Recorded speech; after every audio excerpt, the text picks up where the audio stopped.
Hi there, Felipe. Once again, your crazy creative designer from Germany. As I mentioned in another video, I I did not have a rhinoplasty, even though I should probably, to get rid of the fat tissue in the nose. I was not in a bar fight, even though you should see the other guy. Nah, just kidding. I suffer from allergies currently, and this helps me breathe a little better. So I hope it's not too much in the way of you enjoying the video, regardless of my crappy but at least very classic black tape. Right, so today I wanted to have a personal conversation with you as a professional, as a creative designer, as a creative director, and naturally as an individual living in Germany, but this is valid for everywhere, basically. But I wanted to have real talk surrounding a very important topic, which is health as a businessman, health as an entrepreneur, especially concerning mental health. So if you're new here, hit the like button, hit the subscribe, it means the world to me. And yeah, you're going to find a lot of content surrounding design, creativity, and improvement as a person and as a business person. So, all right, let's go to the topic at hand. Mental health. They say there's a mental health crisis out there. I say it's always been there. I say just being alive every day is a struggle. And I mean that. I mean that your body is constantly fighting off infections and bacteria and pathogens and the weather and terrible air quality and entropy and sun radiation and mere radiation from Fukushima or wherever it is. So your body is already fighting every day just to stay alive, just to keep the status quo. You have to input around 2,000 to 3,000 calories every day. Have you thought about that? How much food, how many calories do you spend throughout your lifetime? But I digress, even though that's a very interesting question. Back to the topic at hand. I wanted to tell you a story. I wanted to tell you the story of mental calamity that has affected me for a long time now. So when I became a businessman, it was not by choice. It was by necessity. It was by necessity. I was in a very deep hole in my life. I had lots of things to contend with. Most of them are probably not applicable to everyday people, but more of like an exception. Those who know me, they know what I'm talking about. Those who don't, as an overview, I have some severe chronic issues that affect my body and mind pretty much every day. And I think around 4 or 5 years ago, there was a point in time where I was in this deep hole. I used to drink a lot. I used to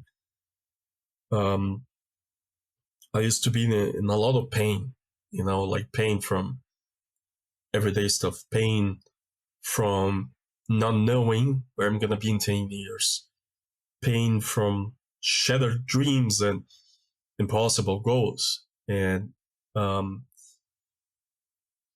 was like a demon, or there was like a very dark cloud hanging over me for especially the first couple of years of being a businessman. I became a businessman before I became a designer, which is creative designer. I'm not sure if that's the right way to go, but I was taught some harsh lessons from the beginning, from the get-go. I was alone, completely alone in doing what I wanted to do and thinking about what I even wanted to do. And that was, I believe, one of the most challenging times, or probably the most challenging time in my entire life. And I can't say I've been through that and it's never going to be the way anymore. That's not how things work. So it wasn't this terrible dark hole of sometimes not even being able to get out of bed for days at a time. And I had no idea what I was doing. As a freshly grounded businessman, I was in commerce back then. I was in sales, in warehouse sales and B2B sales. And It was, I hated it. It's just such annoying work that to me, especially now looking back, adds no value to humanity. It doesn't generate anything of value. It's just, a repetition, repetitive working.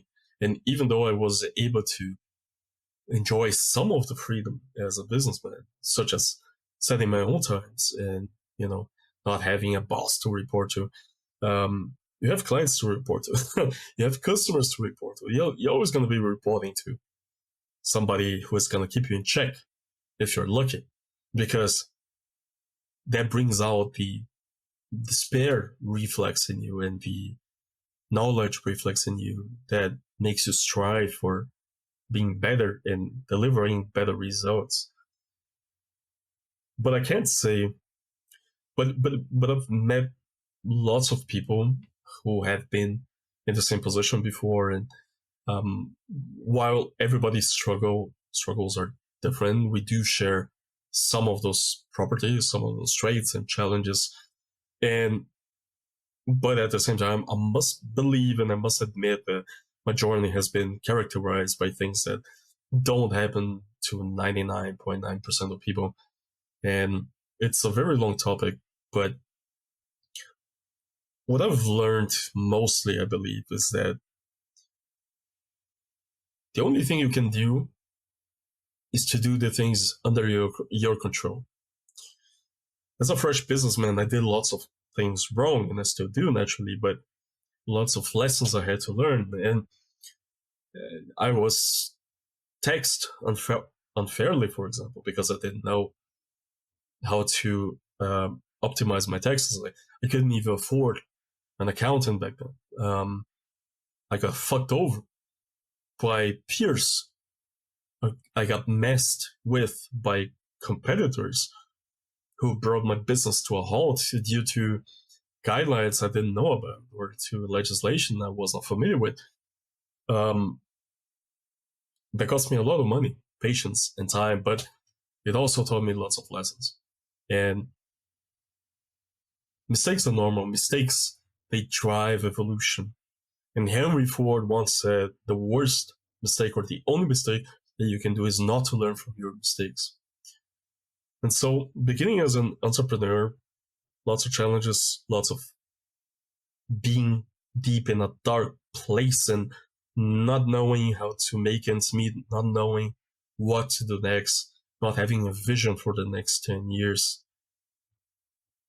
I dare say that is the case for 99% of new business people whose dreams are maybe open or who become self-sufficient because they have to, not because they want to or because they need to. They literally have to, because otherwise they wouldn't be able to feed themselves or their families. Here's the thing. Here's a confession. I am bipolar, and I have been ever since I can remember.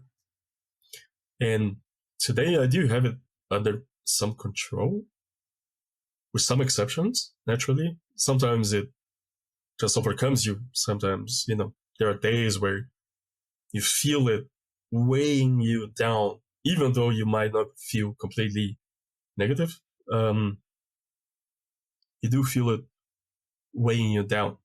There was a heavy load on your shoulders that make it difficult to stand, you know? And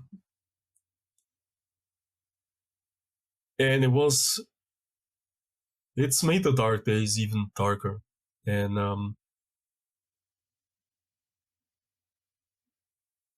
it did not make the light days lighter. That's the thing. It was not able to, like the good days were not able to compensate or to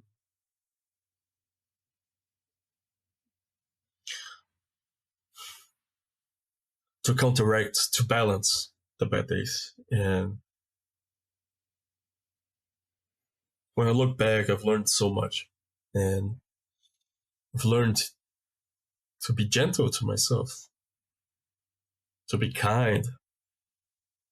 When people are having a bad day and they tell you they're having a bad day, what do you do? What's your reflex?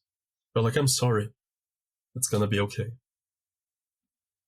But for some reason, we have this self expectation of not being kind to oneself, of expecting more from ourselves than from others, which is right in a way, but it's also wrong or makes things more difficult in a different way. And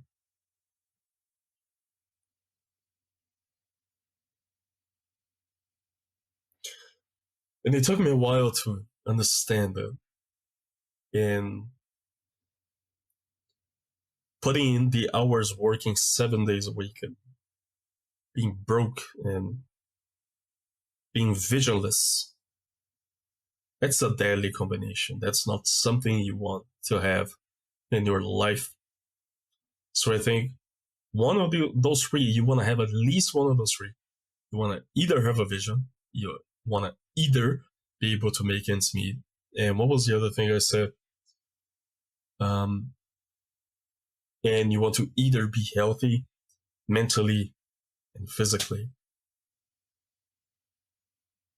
If you have one of those three for some time, you can counteract the other two and it can balance the other two until you found your feet, until you found your grounding. And from there, you can build on top of it. But if you don't, if you have none of those three, then you're going to be down the spiral of negative thoughts. That's going to take you to a place that feels like hell. If hell exists, and that's the way it should be, then that's the way it must feel like. Not burning flames, but a prison of the mind and a prison of the body. A dark room, alone, and desperate and left behind. And the thing is, the only way to get out of this situation will come from yourself. Other people are not going to be able to resolve that for you. They may listen, they may support you, but at the end of the day, it's going to be your responsibility to get out of it. But let me tell you one thing. Once you get desperate, then creativity kicks in. Then it does. It really does. Maybe it's a reflex. Probably it's a reflex stemming from our caveman times when we had no food for a week.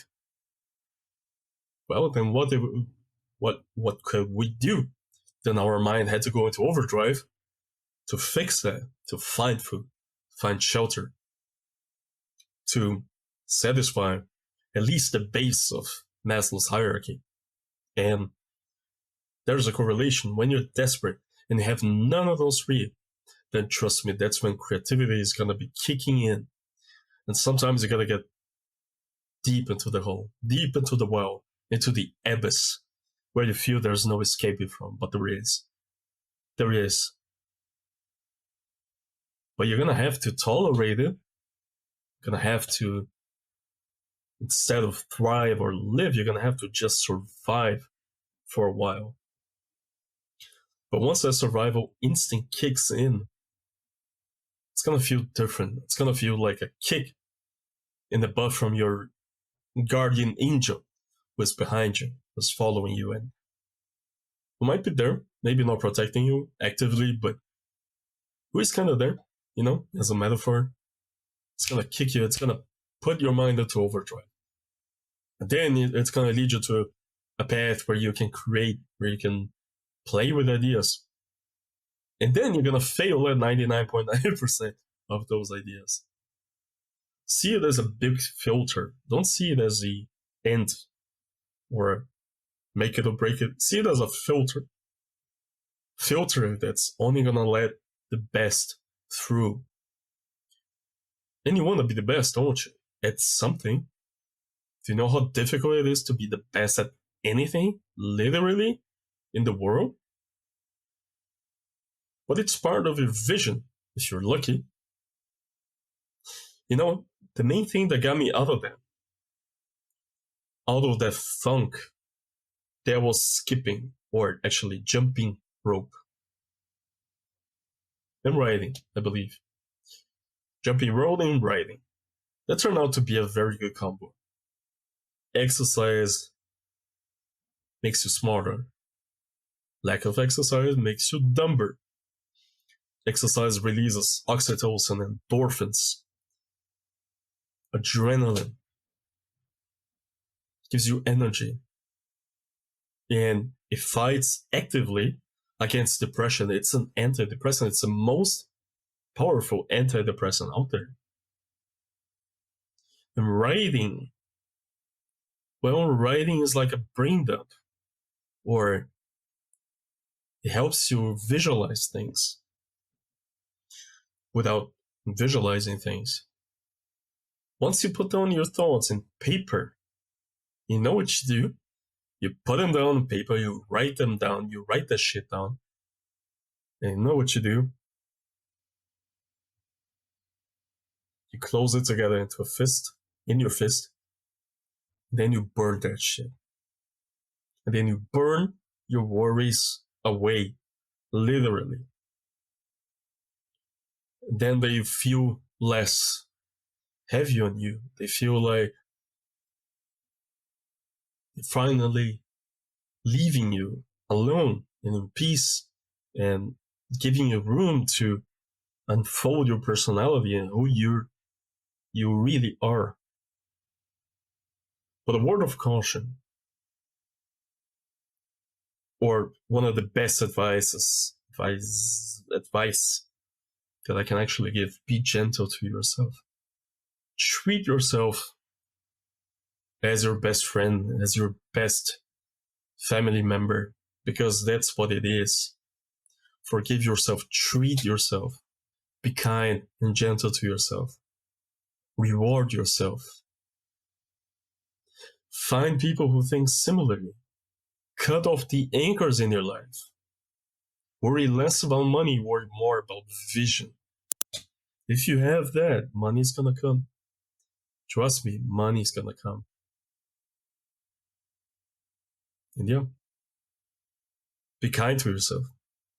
I think that's what I want to leave you with after a little bit of storytelling and all the rants. I'm doing rants today. And yeah, be kind to yourself. Do you think that resonates with you? Can you be kind to yourself today? For 10 seconds? For a minute? Start now. Don't wait. It's the only way to go. Keep at it. And find your tribe. So yeah, if you found some value, I would appreciate a like or subscribe. Otherwise, no worries, I still hope this can offer you some value. This can help you through some turbulence in your life. Feel free to reach out. And I look forward to the next rant. And I wish you the bestest of the most gentle, the kindest days. Cheers.